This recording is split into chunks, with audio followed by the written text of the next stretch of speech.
You, John Fitzgerald Kennedy, do solemnly swear. I, John Fitzgerald Kennedy, do solemnly swear. That you will faithfully execute the office of President of the United States. That I will faithfully execute the office of President of the United States. And will, to the best of your ability. And will, to the best of my ability. Preserve, protect, and defend the Constitution of the United States. Preserve, protect, and defend the Constitution of the United States. So help you God. So help me God.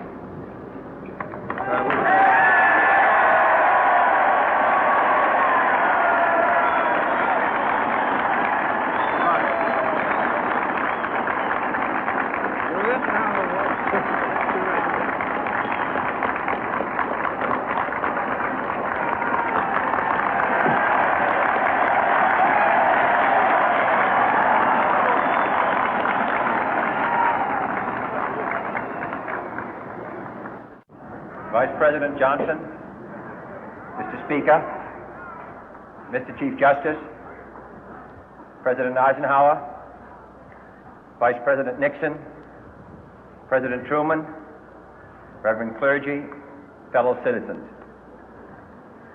We observe today not a victory of party, but a celebration of freedom, symbolizing an end as well as a beginning, signifying renewal as well as change. For I have sworn before you and Almighty God the same solemn oath our forebears prescribed nearly a century and 3/4 ago. The world is very different now, for man holds in his mortal hands the power to abolish all forms of human poverty and all forms of human life. And yet the same revolutionary beliefs for which our forebears fought are still at issue around the globe. The belief that the rights of man come not from the generosity of the state, but from the hand of God. We dare not forget today that we are the heirs of that first revolution. Let the word go forth from this time and place to friend and foe alike that the torch has been passed to a new generation of Americans born in this century, tempered by war, disciplined by a hard and bitter peace, proud of our ancient heritage, and unwilling to witness or permit the slow undoing of those human rights to which this nation has always been committed and to which we are committed today at home and around the world.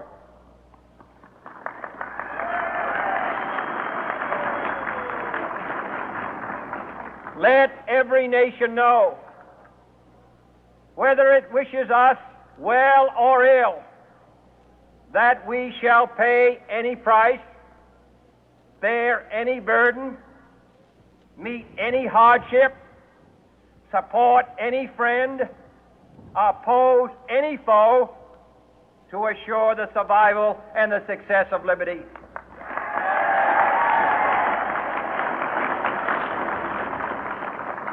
This much we pledge and more. To those old allies whose cultural and spiritual origins we share, we pledge the loyalty of faithful friends.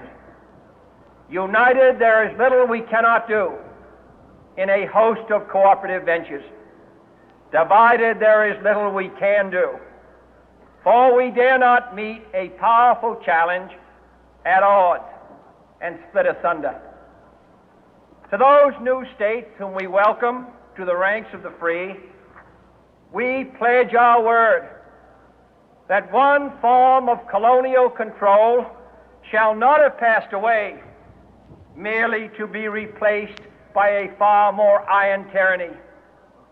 We shall not always expect to find them supporting our view, but we shall always hope to find them strongly supporting their own freedom, and to remember that in the past, those who foolishly sought power by riding the back of the tiger ended up inside.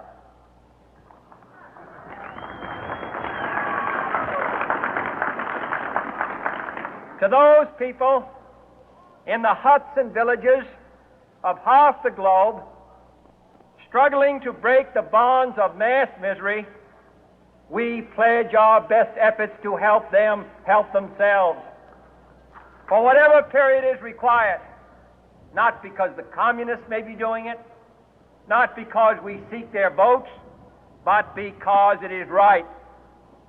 If a free society cannot help the many who are poor, it cannot save the few who are rich.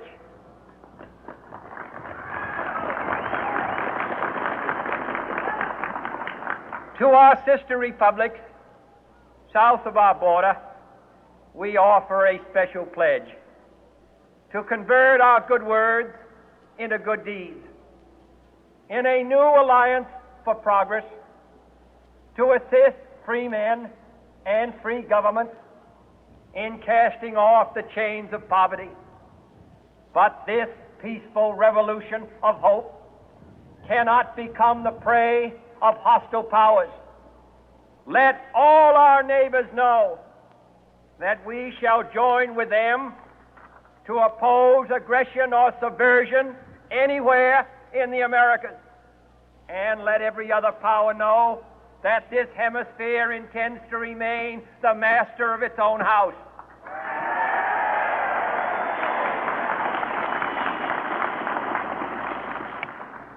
To that World Assembly of Sovereign States, the United Nations, our last best hope, in an age where the instruments of war have far outpaced the instruments of peace, we renew our pledge of support to prevent it from becoming merely a forum for invective, to strengthen its shield of the new and the weak, and to enlarge the area in which its writ may run.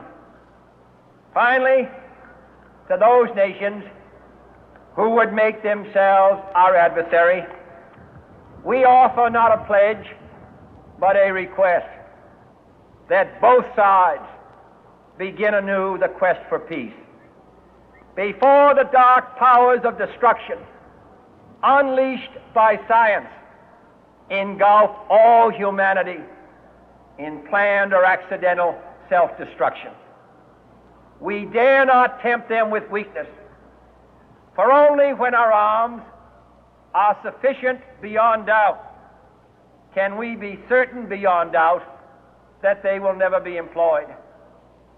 But neither can two great and powerful groups of nations take comfort from our present course, both sides overburdened by the cost of modern weapons, both rightly alarmed by the steady spread of the deadly atom, yet both racing to alter that uncertain balance of terror that stays the hand of mankind's final war. So let us begin anew, remembering on both sides that civility is not a sign of weakness, and sincerity is always subject to proof. Let us never negotiate out of fear, but let us never fear to negotiate.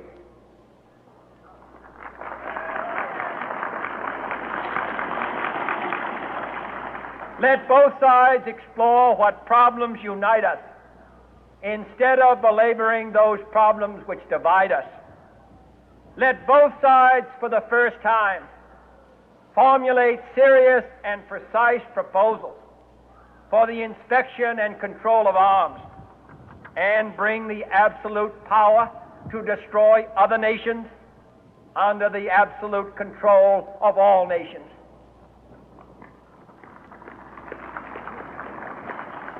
Let both sides seek to invoke the wonders of science instead of its terrors. Together, let us explore the stars, conquer the deserts, eradicate disease, tap the ocean depth, and encourage the arts and commerce. Let both sides unite to heed in all corners of the earth the command of Isaiah to undo the heavy burden and let the oppressed go free. And if a beachhead of cooperation may push back the jungle of suspicion, let both sides join in creating a new endeavor, not a new balance of power, but a new world of law, where the strong are just and the weak secure and the peace preserved. All this will not be finished in the first 100 days, nor will it be finished in the first 1,000 days, nor in the life of this administration, nor even perhaps in our lifetime on this planet. But let us begin.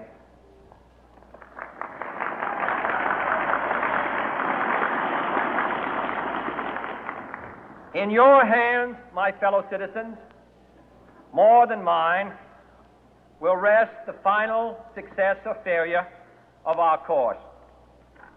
Since this country was founded, each generation of Americans has been summoned to give testimony to its national loyalty.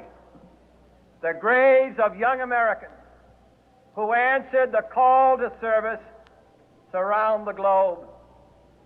Now the trumpet summons us again, not as a call to bear arms, though arms we need, not as a call to battle, though in battle we are, but a call to bear the burden of a long twilight struggle, year in and year out, rejoicing in hope, patient in tribulation, a struggle against the common enemies of man, tyranny, poverty, disease, and war itself. Can we forge against these enemies a grand and global alliance, north and south, east and west, that can assure a more fruitful life for all mankind? Will you join in that historic effort?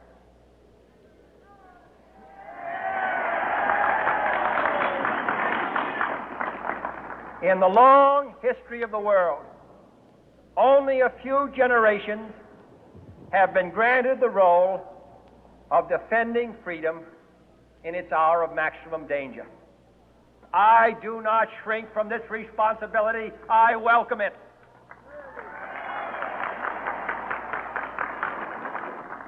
I do not believe that any of us would exchange places with any other people or any other generation.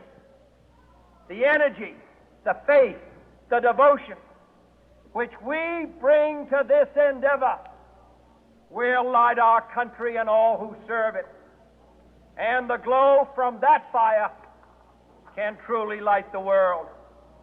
And so, my fellow Americans, ask not what your country can do for you, ask what you can do for your country.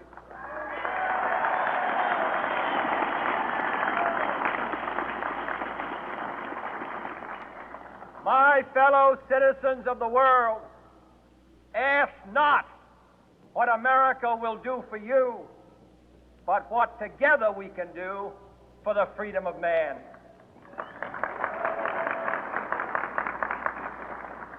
Finally, whether you are citizens of America or citizens of the world, ask of us here the same high standards of strength and sacrifice which we ask of you. With a good conscience, our only sure reward, with history the final judge of our deeds, let us go forth to lead the land we love, asking His blessing and His help, but knowing that here on earth, God's work must truly be our own.